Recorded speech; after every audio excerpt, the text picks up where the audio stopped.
YSR Congress party మాజీ MP MVV Satyanarayana మీదన case నమోదైంది హైకోర్టులో. దాని మీదన క్వాష్ పిటిషన్ వేశారు ఆయన జీవి. ఇందులో ఒకసారి ఆ వార్త అంతా చూస్తే కనబడుతున్నటువంటి అంశం ఏంటంటే, హయగ్రీవ అనేటువంటి సంస్థ వాళ్ళు మమ్మల్ని బలవంతంగా లాక్కున్నారు అంటూ కేసు పెట్టారు. అయితే వృద్ధాశ్రమం అనాథ శరణాలయాన్ని ఉచితంగా నిర్మించడంతో పాటు వృద్ధులు సౌకర్యంగా నివసించేందుకు కాటేజీలు నిర్మించి ఇస్తామంటూ చిలుకూరి జగదీశ్వరుడు 2006లో దరఖాస్తు చేసుకున్నాడు.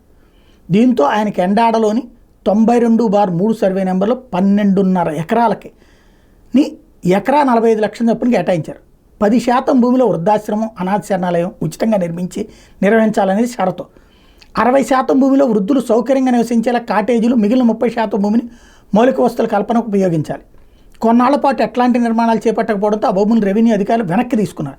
దీంతో హయగ్రీవ మేనేజింగ్ పార్ట్నర్గా ఉన్న జగదీశ్వరుడు న్యాయస్థానాన్ని ఆశ్రయించారు. 3 ఏళ్లలో ప్రాజెక్టు పూర్తి చేసుకోవాలని కోర్టు ఆదేశించింది.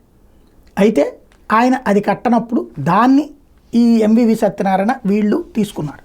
వాస్తవంగా 2006 ఎవరున్నారు అప్పుడు అధికారంలో? రాజశేఖర రెడ్డి. ఈయనేదో పేదలకు సేవ చేస్తారు, వృద్ధులకి ఓ 10%లోనేమో వృద్ధాశ్రమం, మిగతాది కాటేజీలు, అది కూడా వృద్ధులు వీళ్ళందరూ ఉండటానికి మంచి ఉద్దేశంతోనే ఇచ్చారు. దాన్ని రియల్ ఎస్టేట్గానే మార్చుకున్నాడు ఆయన. కానీ డబ్బులు పూర్తి చేయడం వర్కౌట్ కాల. ఈలో ప్రభుత్వం మారింది కదా, ఆగిపోయింది. తర్వాత మళ్ళీ ప్రభుత్వం మారిపోయింది, వైఎస్ఆర్ కాంగ్రెస్ పార్టీ వచ్చింది. దాన్ని తీసేసుకునే పరిస్థితి వస్తుందన్నప్పుడు ఏం చేశాడు?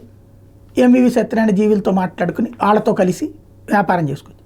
ఇప్పుడు అర్జెంటుగా వాళ్ళ మీద కంప్లైంట్ పెట్టి ఆ భూమి నాది, అతను లాగేసుకుంటున్నాడు అన్నటువంటి 2006 సంవత్సరంలో భూమి తీసుకుని ఈ రోజు వరకు కట్టకపోతే ఎంవివి సత్యనారాయణ హయాంలో కట్టారు అంటే అది తప్పు అవుతుందా, ఒప్పు అవుతుందా?